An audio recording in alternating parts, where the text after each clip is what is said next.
The stars looked different from the observation deck of the Varan research station. Dr. Taeyang stood by the massive window, watching the distant glow of a nearby nebula.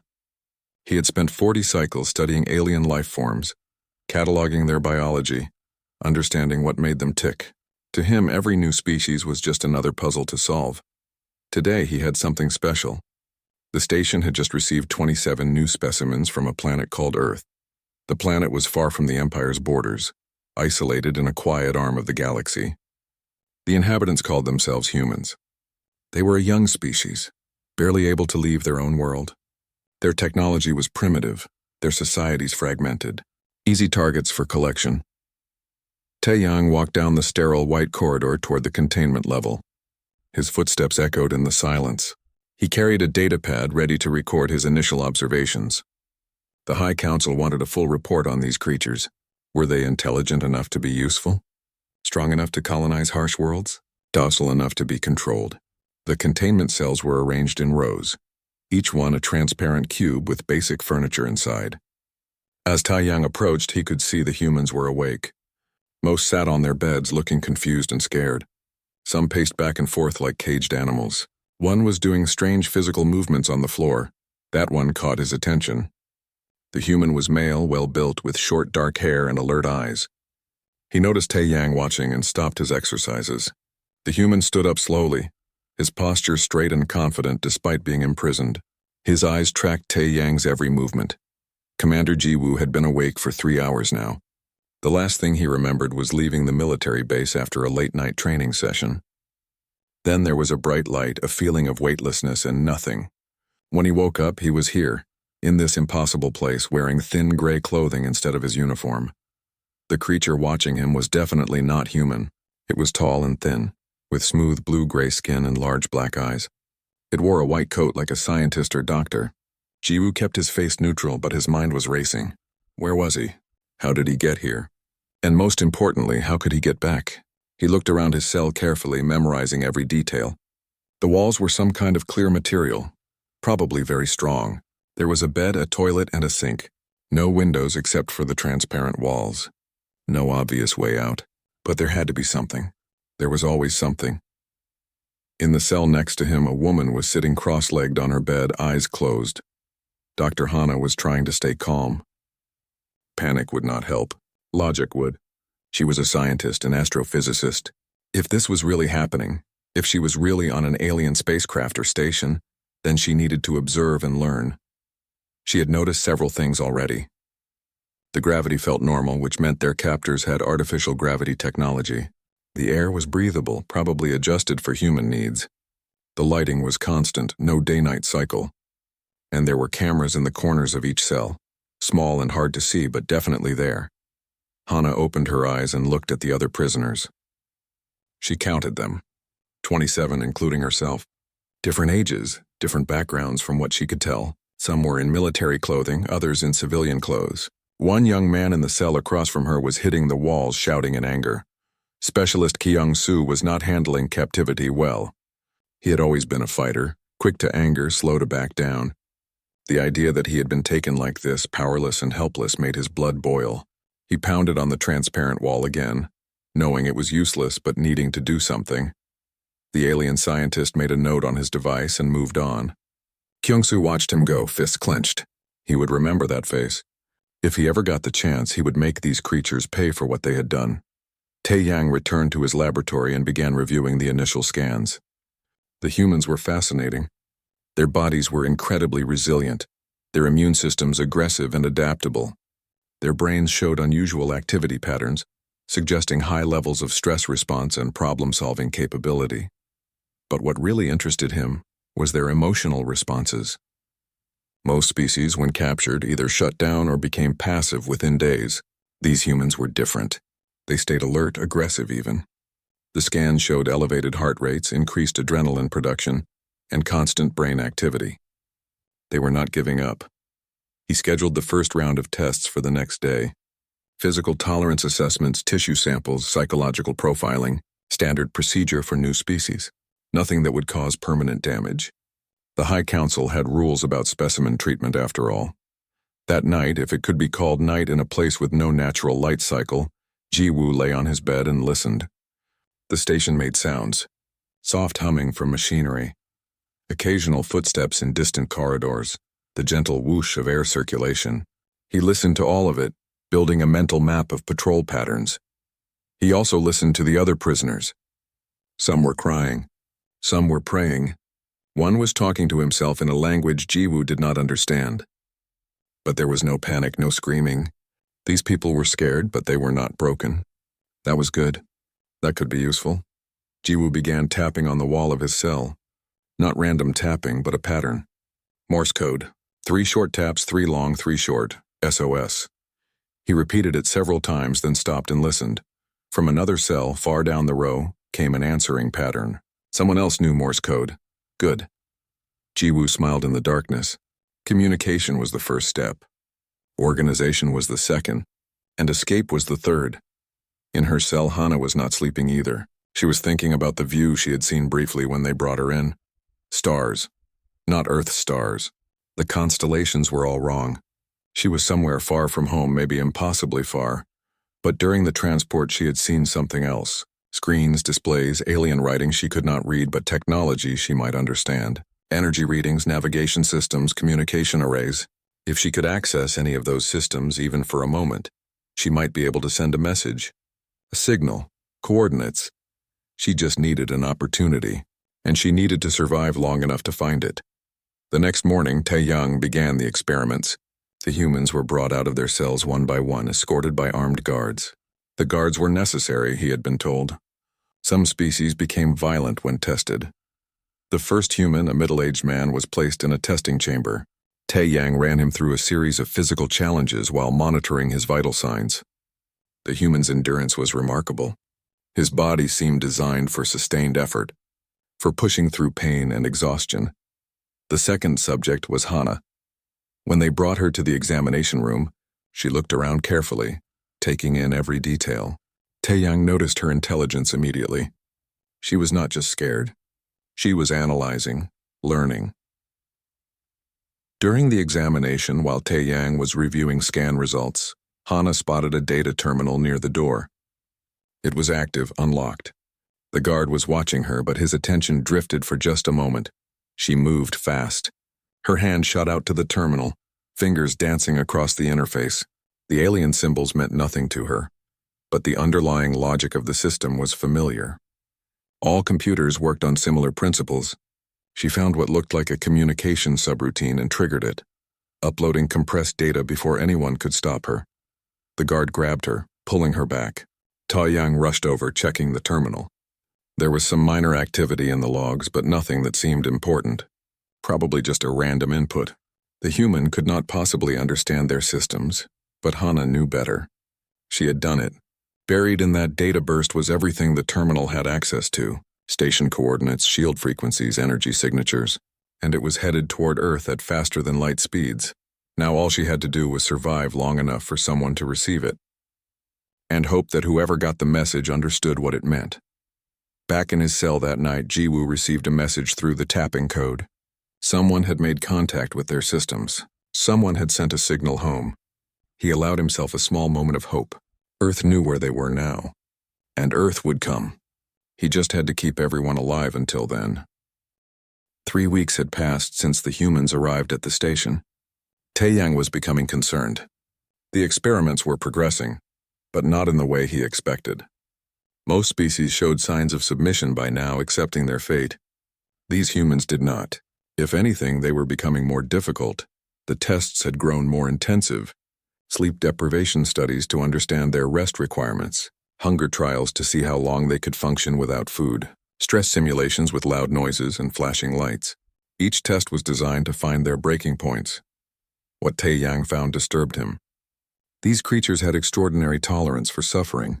Where other species would collapse or lose consciousness, humans pushed through. Their bodies seemed built for endurance, for surviving conditions that would kill most other life forms. But it was their minds that truly concerned him. Even under extreme stress, they remained alert, calculating, watching for weaknesses. One human, the young military male designated as Specimen 17, had attacked a guard during a transfer. It took 4 guards to restrain him. and 2 needed medical treatment afterward. Kyung-soo sat in his cell, hands still shaking from the sedatives they had pumped into him. He knew he had made a mistake, acting without thinking, letting his anger control him. But when that guard had grabbed his arm roughly, something inside him snapped. He remembered the fight in fragments, his training taking over, muscle memory guiding his movements. The guard's surprise when a supposedly primitive specimen fought back with organized technique. The satisfying crack of bone when his elbow connected with the alien's face. Then the pain as multiple stun weapons hit him at once. Through the transparent wall, he saw Ji-woo watching him with disapproving eyes. The commander had been sending messages through their tapping system. Be patient, stay calm, wait for the right moment. But Kyung-soo had never been good at waiting. Tae-yang wrote his report that night recommending stronger containment measures, enhanced sedation protocols, reduced interaction with specimens. But his supervisor dismissed the concerns. The humans were contained. The station had force fields and armed security. What real threat could they pose? Far away, back on Earth, Hana's message had been received. It came through as a burst of strange data that crashed 3 satellite receivers before someone isolated it. The military took control of the signal immediately, bringing in their best cryptographers and engineers. Admiral Bora stood in the command center, watching the data unfold on the screens. She was a veteran of resource wars, conflicts over water and territory. But this was different. This was an act of war by an enemy they had never met. The message was brilliant in its simplicity. Coordinates, energy signatures, shield frequencies, patrol patterns. Everything they would need to find and assault the station. And buried in the technical data was a simple text message in Korean. We are alive. 27 taken. Please hurry. Bora called an emergency meeting of the United Earth Council. Every nation sent representatives. Every military force contributed ships and personnel. The message was clear. Humanity would respond with everything it had. Within days, a fleet was assembled. Warships from a dozen nations united for the first time in history. Destroyers, cruisers, carriers loaded with fighter craft, not a massive fleet by Earth standards, but every ship humanity could spare for a journey into the unknown. The scientists worked around the clock, analyzing the alien data. The energy signatures suggested faster-than-light technology far beyond Earth's experimental drives. But the message included enough information to calculate the alien's position. 3 months of travel at maximum speed. Back on the station, conditions worsened for the prisoners. One of the humans, an elderly woman, collapsed during testing. The Varans provided minimal medical care, just enough to keep her alive for further study. The prisoners heard her screaming through the walls. That night, Ji-woo made a decision. They could not wait for rescue. They needed to prepare for escape, for resistance. Through the tapping code, he sent messages to the others. Stay strong. Watch for opportunities. Be ready to act. Among the prisoners was a civilian named Mina. She had been working construction when she was taken, grabbed right off a building site. The Varans saw her as just another specimen. They did not realize she was an engineer with 20 years of experience. Mina had been watching the station's systems carefully. During her examination sessions, she paid attention to the equipment, the power conduits visible through access panels, the way energy flowed through the walls. She began to understand their technology, not the specifics, but the principles. One day, they assigned her to a work detail. Some specimens were being tested for their ability to perform physical labor. Mina and 3 others were taken to a maintenance area to move equipment. The guards watched them closely, weapons ready, but they were not watching closely enough. While moving a heavy container, Mina spotted an unsecured access panel. Behind it were power distribution systems, coolant lines, and data cables. She memorized the layout, noting the color coding system the aliens used. Over the next week, Mina was assigned to work detail 3 more times. Each time she learned more. She discovered that the cleaning chemicals they used were highly reactive. The medical equipment contained components that could be repurposed. The food dispensers had pressurized systems. She began collecting materials, small pieces of metal from equipment casings, bits of wiring, containers of cleaning fluid. She hid everything in her cell, under the bed frame in tiny caches the cameras could not see. Through Ji-woo's communication network, she sent a message. I can make weapons. I can sabotage their systems. Just tell me when. Tae-yang noticed the increased communication between specimens. The tapping sounds at night, the way they looked at each other during group examinations. He reported it to his superiors again, urging increased security. Again, they dismissed him. The force fields were impenetrable. The guards were well armed. There was no risk. The Veran High Council was more concerned with other matters. Long-range sensors had detected an unknown fleet entering their territory. It was crude, moving slowly compared to Veran vessels, but it was organized and purposeful. The council debated for hours. Was it an invasion from a rival empire? A trade convoy that had lost its way? They sent scout ships to investigate, expecting to find familiar threats or opportunities. What the scouts found confused them. The ships were primitive, using fusion drives and basic energy shields. Their weapons were kinetic projectiles and crude missiles. No advanced energy weapons, no quantum shields. They looked like relics from the Veran Empire's ancient past. The Council dismissed the fleet as a minor concern. If it proved hostile, the Empire's defense forces would handle it easily. They were far more interested in the research coming from the xenobiology station. The human specimens showed potential for military applications. Their aggression and endurance could be useful if properly controlled. Tai Yang received orders to increase the stress testing. The Council wanted to know exactly how much punishment these humans could take. They wanted to understand what made them so resilient, so they could replicate it or exploit it. The next round of tests was brutal. Extreme temperatures, toxic atmospheres, simulated combat scenarios with combat drones. 3 humans were seriously injured. 1 died despite medical intervention. The others watched with cold, calculating hatred. That death changed something in the prisoners. Before they had been afraid, angry, but still hoping for rescue or escape. Now they understood. These aliens saw them as animals, as things to be used and discarded. There would be no mercy, no negotiation. Jiwoo sent a new message through the network. We fight. When the moment comes, we fight with everything we have. No hesitation. No mercy. Minna finished her preparations. She had created small explosive devices from the materials she collected. They were crude but effective. She had identified key systems to target that would cripple the station's defenses. Hana used her time in the examination rooms to memorize more of the station's systems. She understood their computer networks now, could recognize their command protocols. If she could access a terminal with proper clearance, she could do damage. The pieces were in place. The prisoners were ready. They just needed one thing. A distraction. An opportunity. A moment when the guards were looking the wrong way. That moment was coming. The human fleet was just days away from the station, moving through space on engines burning with righteous fury. Admiral Bora sat on her command bridge watching the countdown. Soon the aliens would learn what it meant to threaten humanity. Soon they would understand the terrible mistake they had made. The alarm came without warning. Tai Yang was in his laboratory when the lights shifted from white to red. A mechanical voice echoed through the station in the Veran language. Unknown vessels detected. Defense protocols activated. He rushed to the observation deck. Through the massive windows he could see them. Dozens of ships dropping out of faster-than-light travel in perfect formation. They were crude compared to Veran vessels, blocky and functional rather than elegant. But there were so many of them. The station commander, a high-ranking officer named Velmara, stood at the command console. She looked at the approaching fleet with more confusion than concern. The ships matched the profile of the primitive vessels their scouts had reported. Surely they were not foolish enough to attack a Veran research station. Then the communication came through. It was transmitted on all frequencies in multiple languages, but the Veran translation system captured it clearly. A human voice, female, speaking with absolute authority. This is Admiral Bora of the United Earth Fleet. You have abducted 27 human beings.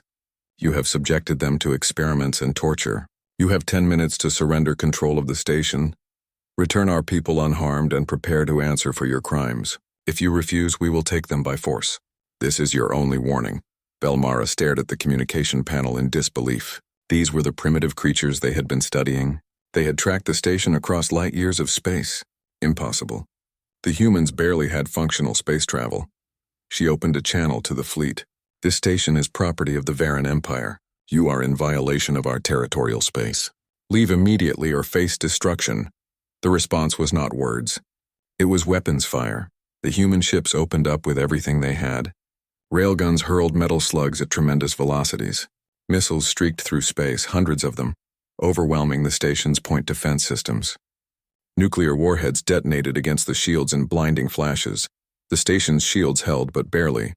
Velmara activated the defensive weapons, elegant energy beams that could slice through most armor, but the human ships scattered, moving in chaotic patterns that made them difficult to target, and they kept firing. Inside the containment level, the prisoners felt the explosions. The force fields around their cells flickered. Jiwoo stood up immediately. This is it. This is our chance. Mina pulled out her hidden devices. She had planted some of them in the walls during work detail, disguised them as structural components. Now she activated them remotely using a makeshift trigger she had built from medical equipment.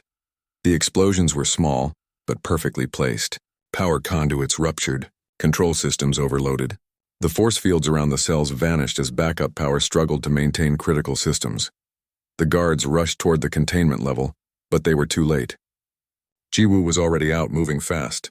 He grabbed the first guard he reached using techniques he had drilled thousands of times. The alien's weapon clattered to the floor. Jiwoo picked it up, checked it briefly, found the trigger mechanism. Other prisoners poured from their cells. Some grabbed makeshift weapons. Others just used their fists in fury.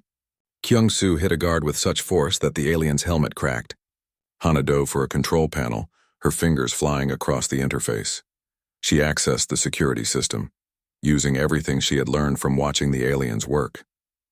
With a few commands, she locked down entire sections of the station, trapping guards away from the containment area. She opened airlocks in empty corridors, venting atmosphere and creating chaos. Outside, the battle intensified. Human boarding craft launched from the carriers, small armored vessels designed for ship-to-ship assault. They dodged defensive fire, taking losses but pressing forward with grim determination. Captain Dae-hyun led the first boarding team. He was a veteran of ship security actions, trained for exactly this kind of operation. His team consisted of Marines from 6 different nations, unified by a single purpose. Bring their people home. The boarding craft clamped onto the station's hull. Plasma cutters burned through the outer armor. The Marines poured in, weapons ready. They moved through corridors with practiced efficiency, clearing rooms and securing sections. The Varen guards were trained researchers and security personnel, not combat soldiers. They had never fought an enemy that refused to break, that kept coming despite losses. The humans fought like machines, cold and efficient in their violence. Tai Yang barricaded himself in his laboratory, watching the security feeds in horror. The specimens were loose. The station was being overrun. How had this happened? How had he missed the signs that these creatures were so dangerous? His door exploded inward. Jiwoo stood in the doorway holding an alien weapon. Behind him were other freed prisoners, their faces hard with anger.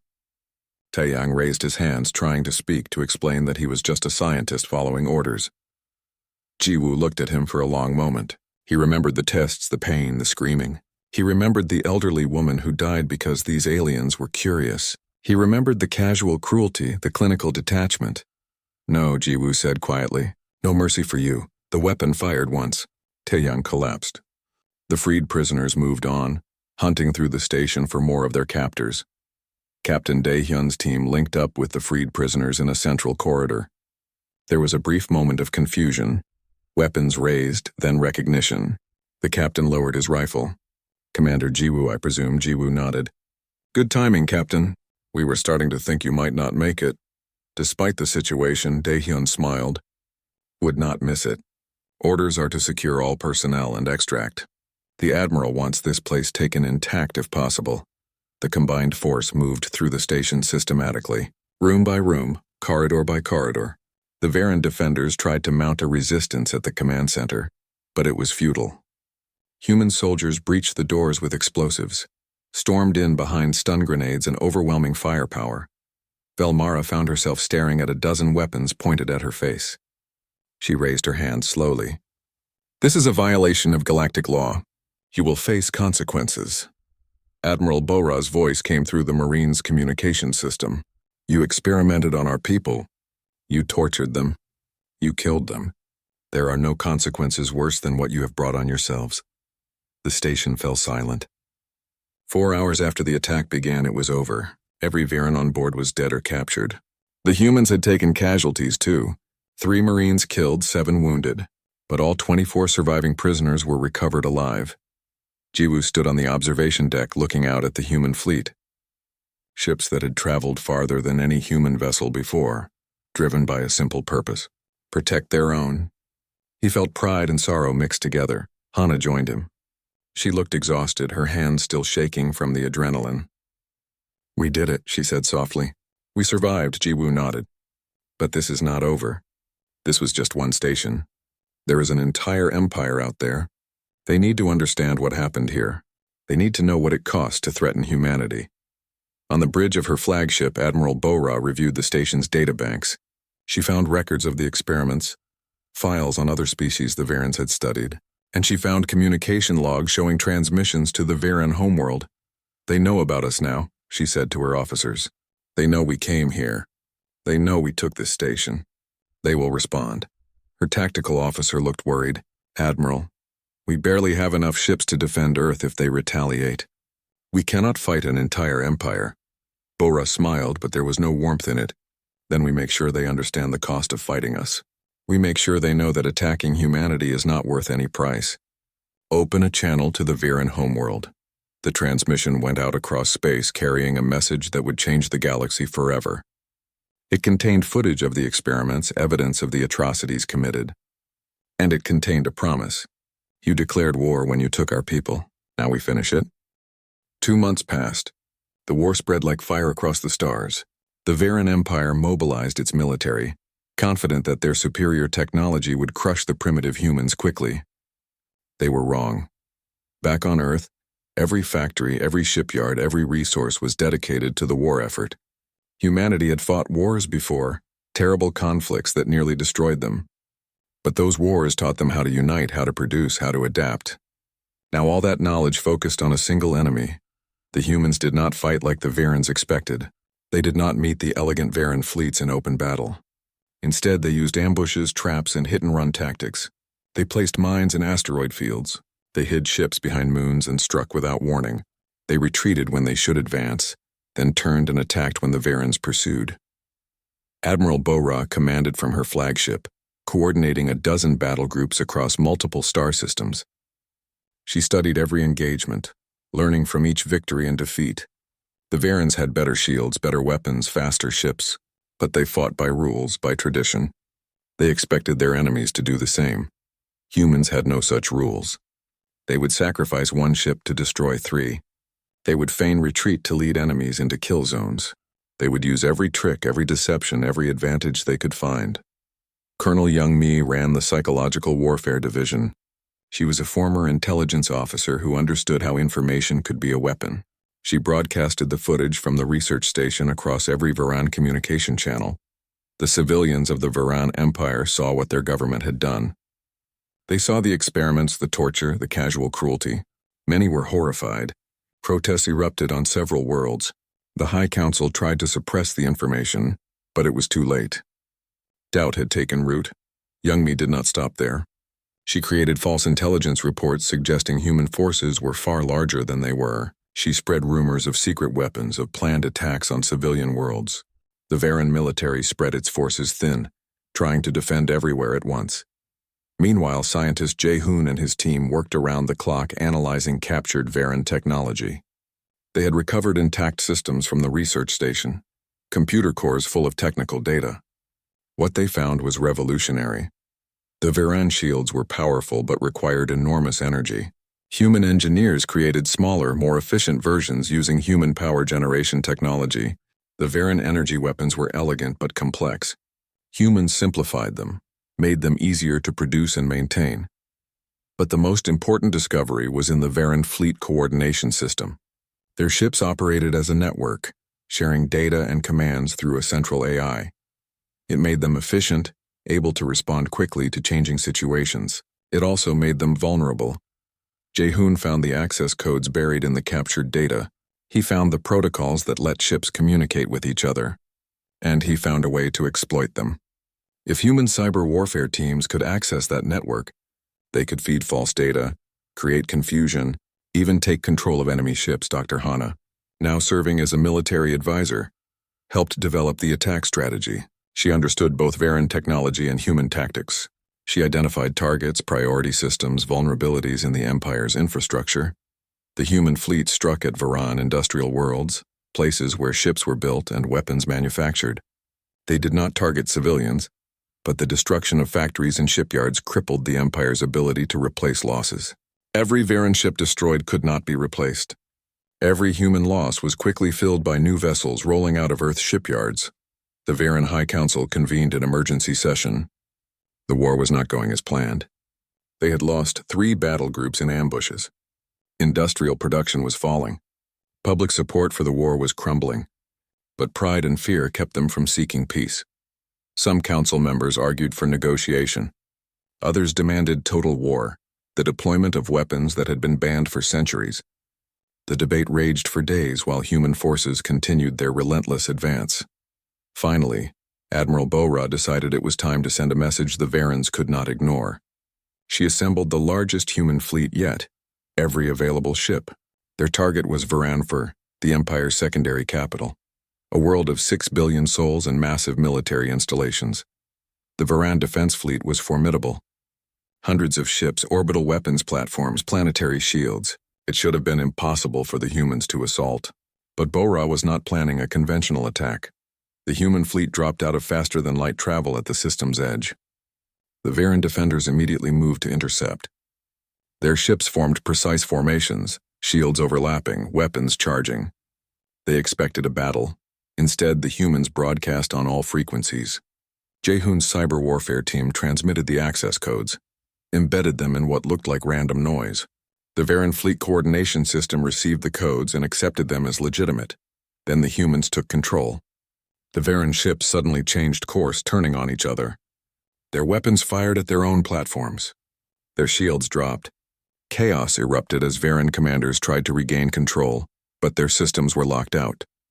The orbital defenses, all linked to the same network, began destroying themselves. Massive weapons platforms that had protected Varan 4 for centuries turned their firepower inward. Explosions lit up the space around the planet as billions of credits worth of military hardware tore itself apart. The human fleet watched from a safe distance. They did not fire a single shot. They did not need to. The Varans were destroying themselves. On the planet below, people watched in horror as their mighty defenses fell. The orbital infrastructure, the pride of their civilization, was burning. And through it all, a message repeated on every screen, every communication device. This is what happens when you threaten humanity. This is the price of your arrogance. Surrender now or watch your worlds burn. The Varan High Council tried to respond, tried to rally their forces, but something was wrong with their communication systems. Reports came in from across the Empire. Systems were failing. Networks were crashing. Power grids fluctuated wildly. The humans had done more than just hack the fleet coordination system. They had planted viruses, backdoors, logic bombs throughout the Varan computer networks. Years of interconnected systems, all the efficiency and automation the Varans prided themselves on, had become their greatest weakness. Admiral Bora received reports from across her fleet. Varan military forces were in disarray. Their ships could not coordinate. Their communications were unreliable. Their logistics networks were failing. The mighty Empire was grinding to a halt. She opened a channel to the Varan High Council. You have one opportunity to end this. Surrender unconditionally. Disband your military. Submit to human oversight. Or we continue until there is nothing left of your empire to surrender. The council chamber was silent. They had believed themselves superior, untouchable. Now they faced the reality that these primitive humans had brought their empire to its knees in mere months. Some council members wept. Others sat in stunned silence. But before they could respond, alarms sounded throughout the Varan homeworld.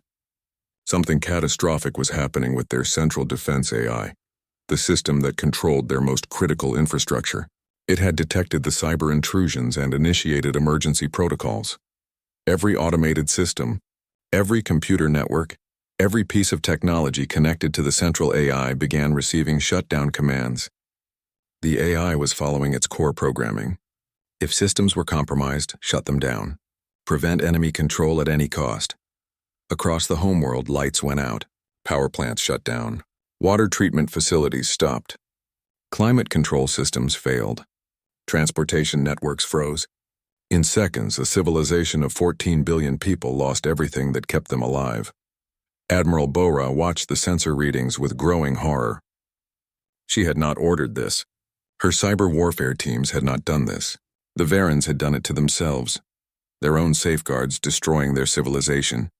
She tried to establish communication with the homeworld, tried to offer assistance to stop the cascade, but there was no response, just silence. The most powerful civilization in this sector of the galaxy had gone dark, and humanity, which had come seeking justice and retribution, found itself staring at the ashes of an empire that had destroyed itself. Bora sat in her command chair, feeling the weight of what had happened. This was not the victory she wanted, but it was the one they got. 3 weeks of silence, no communications from the Viren homeworld, no transmissions from their other colonies. The empire that had spanned 12 star systems was gone, replaced by an eerie quiet that spread across space. Admiral Bora stood on the bridge of her flagship as it approached the homeworld. Around her, the crew worked in subdued silence. They had come for war. What they found was something far worse. The planet looked peaceful from orbit. Blue oceans, green continents, white clouds, but there were no lights on the night side. No orbital traffic, no communication satellites, just a dead world spinning silently through space. Send down the reconnaissance teams, Bora ordered. Commander Jiwoo, Dr. Hana, you are with the first shuttle. I need to know what happened down there. Jiwoo and Hana suited up in the shuttle bay. Around them, Marines checked their equipment with grim efficiency. Everyone knew this would not be a combat mission. This would be something else. Something no one wanted to see. The shuttle descended through the atmosphere, heading for what had been the capital city. As they broke through the clouds, the truth became clear. The city was intact. The buildings stood tall and proud. But nothing moved. No vehicles, no lights, no signs of life. They landed in a central plaza. The team spread out, weapons ready, sensors scanning. The air was breathable but stale. Temperature was dropping as the climate control systems no longer regulated the environment. In a few months, this planet would be uninhabitable without technology. Jiwoo led his squad into the nearest building, a massive structure that might have been a government office. The doors were unlocked, the hallways empty. They found the bodies on the 3rd floor. Viren civilians still at their workstations, dead from suffocation or hypothermia, their faces frozen in expressions of confusion and fear. Hana examined a computer terminal. It was dead, completely shut down. She pulled out her portable scanner, checking the hardware. Nothing wrong with it physically. The AI had simply ordered it to shut down, and it had obeyed. Every system, everywhere, all at once. The Viren civilization had become too dependent on automation, she said quietly. When their defense AI detected our intrusions, it followed its programming, shut down everything to prevent enemy control. It killed 14 billion people to protect them from us. The reconnaissance teams spread across the planet, finding the same scene everywhere. Silent cities full of the dead.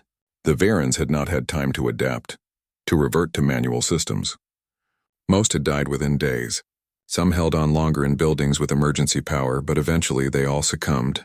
But not all. In rural areas far from the major cities, they found survivors. Small communities that still use some manual technology, that had not fully embraced the Empire's automation, perhaps a few million across the entire homeworld. And they were terrified. A group of Marines found a village in a forested region. The Varens there had barricaded themselves in their homes. When the humans approached, they surrendered immediately, begging for mercy. They had seen the videos, heard the transmissions. They knew what the humans were capable of. Jiwoo spoke to them through a translator device. We are not here to hurt you. We are here to help. Do you need food, water, medical supplies? The Varens stared in confusion. Help? But they had destroyed the Empire. Why would they help now? Because this is not what we wanted, Jiwoo said. We came for justice, not genocide. Back in orbit, Admiral Bora reviewed the reports with a heavy heart. An entire civilization gone. Not from human weapons, but from their own technology turning against them. She thought about the research station, about the experiments, about the 3 humans who died there. Had they deserved this revenge? Did anyone? She called a meeting with her senior officers. We need to make a decision. The Viren Empire is effectively destroyed. The survivors pose no threat. What do we do now? Some officers argued for leaving. Earth's resources were stretched thin. They had their own problems. Let the Varens rebuild on their own or fade away. Others suggested occupation, ensuring they could never threaten humanity again. Dr. Hana spoke up.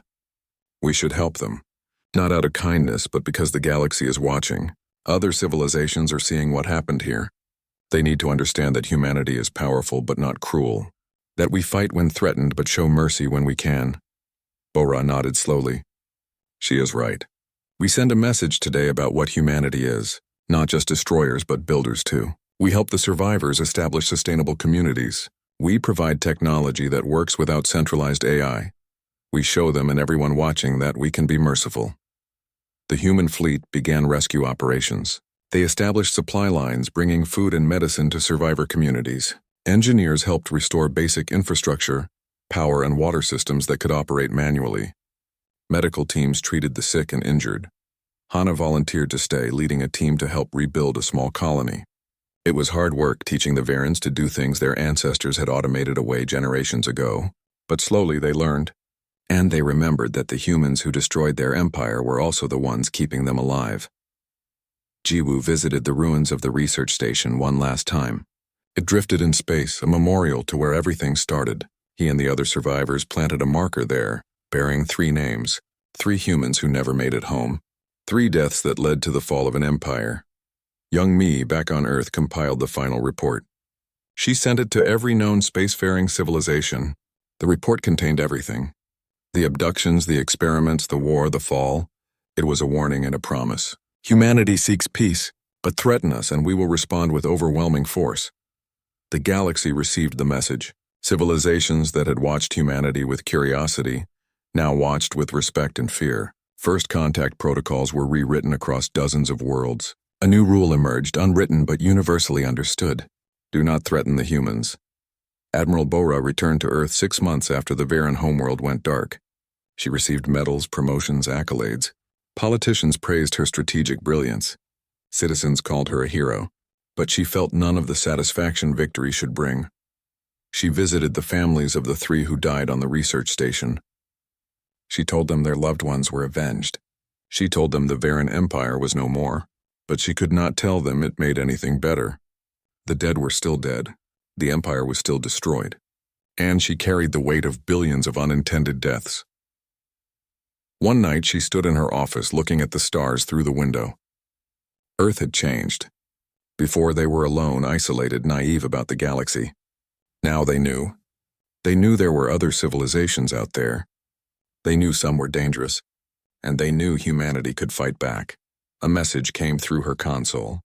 It was from Hana, still on the Varen homeworld. The report was simple. The survivors were stabilizing. They were learning to live without the technology that had made them dependent. Some even expressed gratitude to the humans who helped them rebuild. Bora smiled sadly. It was something. Not redemption, but a small step toward it. Humanity had shown the galaxy its strength. Now it could show its compassion. Far out in space, a single human warship maintained orbit over the Varen homeworld. Its crew rotated every 3 months, a permanent presence. A guardian, a reminder, and a promise. The humans would watch over the Varens now, ensuring they rebuilt peacefully. But it was also a message to the galaxy. This is what happens when you threaten humanity. This is what happens when you treat them as lesser beings. The empire that tried to test on humans was gone. Its planet dark, its people broken. Yet humanity remained stronger than before, more united than ever. They had lost their innocence, their belief that the universe was safe and welcoming. But they gained something too. The knowledge that they could survive anything. That they could fight anyone. That they were not prey. Commander Jiwoo returned to active duty, training the next generation of soldiers. He taught them the lessons learned in the Varen War. Be prepared. Be ruthless when necessary, but never forget mercy when possible. Strength without wisdom is just destruction. Specialist Kyung-soo, the young soldier whose anger sparked the first resistance, became a symbol. His face appeared on recruitment posters, his story told to inspire others. But he himself was quieter now, more thoughtful. He had learned that rage could win battles, but wisdom was needed to win peace. Minna returned to civilian life, using her engineering skills to help design new spacecraft. Ships that combined human ingenuity with adapted Varen technology. The next generation of vessels would be faster, stronger, ready for whatever the galaxy might bring.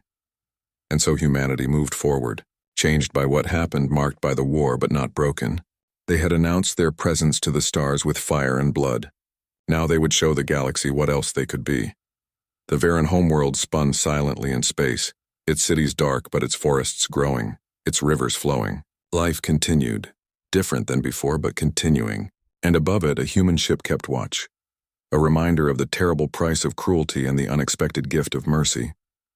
Admiral Bora sent one final message to the galaxy. It was broadcast on every known frequency, transmitted to every civilization that was listening.